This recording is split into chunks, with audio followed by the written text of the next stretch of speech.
Hi, John Parasada, BackStage360, NAMM 2016. I'm here at the CryoTone Tube Company with the owner, Don Thomas, and Dan Lawson from the East Coast. We beat the snow, like myself. Let's start with you, Don. Something about your company and what is making everything unique. Well, at Wathen, CryoTone, what we do is we actually purchase tubes from the three major factories that make tubes, but the big difference for us is we have our tubes actually sent to a third-party laboratory prior to us taking ownership. And at that point, they only pick the highest quality ones, the ones that fit at the top level of quality, so that we don't just receive tubes that are good or bad. We only take ownership of the best ones. From that point, we then cryogenically treat each tube based on its own sweet spot. So we have our proprietary recipe for each type of tube as a soak level at minus 320 degrees. It compresses and normalizes all the metals in the tube and makes it a much sweeter tube.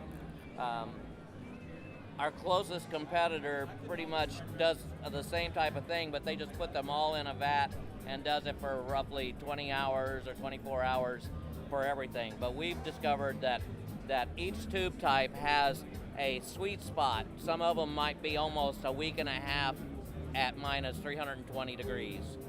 And the others, and some of them might be 24 hours. So our tubes are the sweetest, longest lasting, and best tubes on the market. Now I noticed that tube amplifiers have become real popular over the last few years, and one of the biggest problems are getting tubes. Right, that's true. Well, one of the reasons why we started this in the first place is that new old stock tubes that are old, that are known to be good tubes, are becoming harder and harder to find because they don't make old tubes anymore. They only make new tubes, and the new tubes are sometimes very questionable in quality, and you buy one, it might sound good for a little bit, and then it's not very good, or you might buy 10 and get 4 good ones out of it. So what we've discovered is that by culling out the bad ones before they ever come to us, we're not even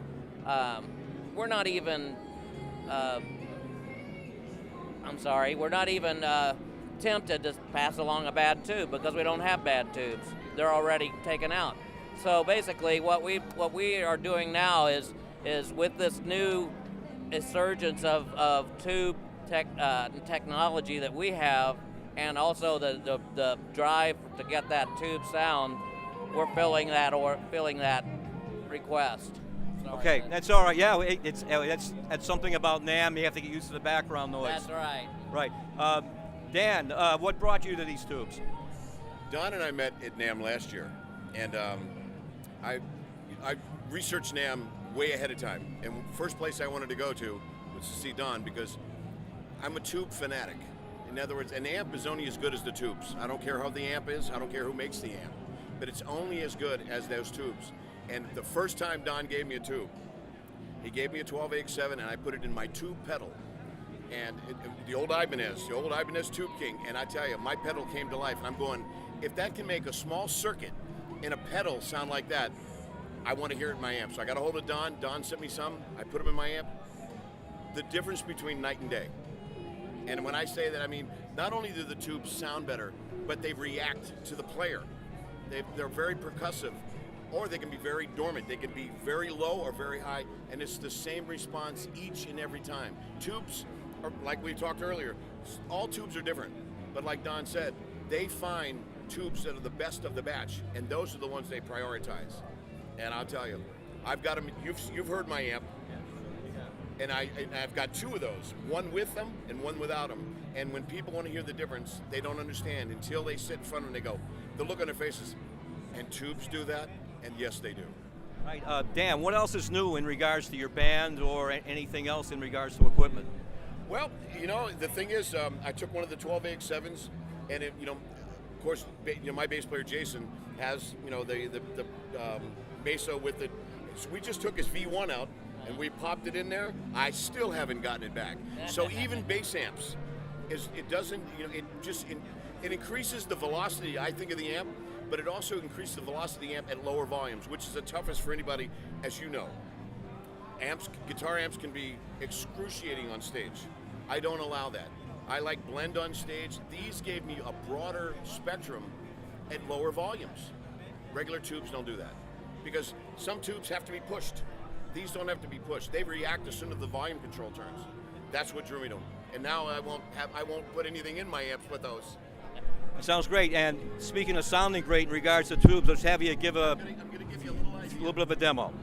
So what we'll do? You got something I can throw? I'm only kidding. But super clean. Turn that thing up.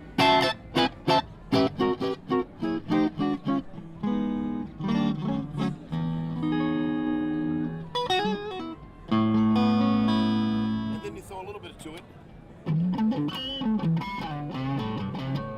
But you can actually hear the reaction of my finger.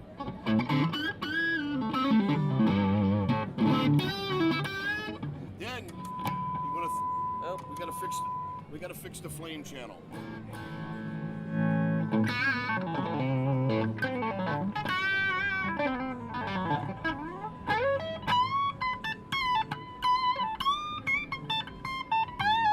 Even the higher ends,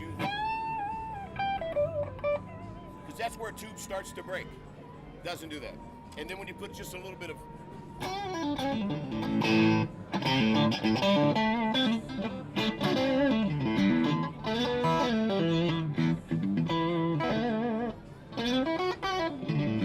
and it's a single coil.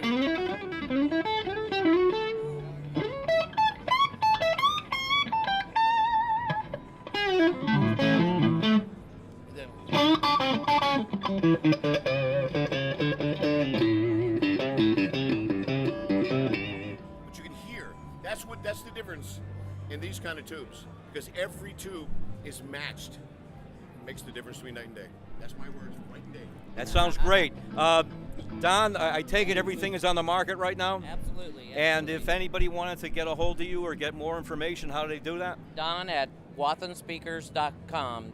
WATHEN speakers.com. All right, well, thank you, Don and Dan. Thank you, John. John Parasada, BackStage360.com.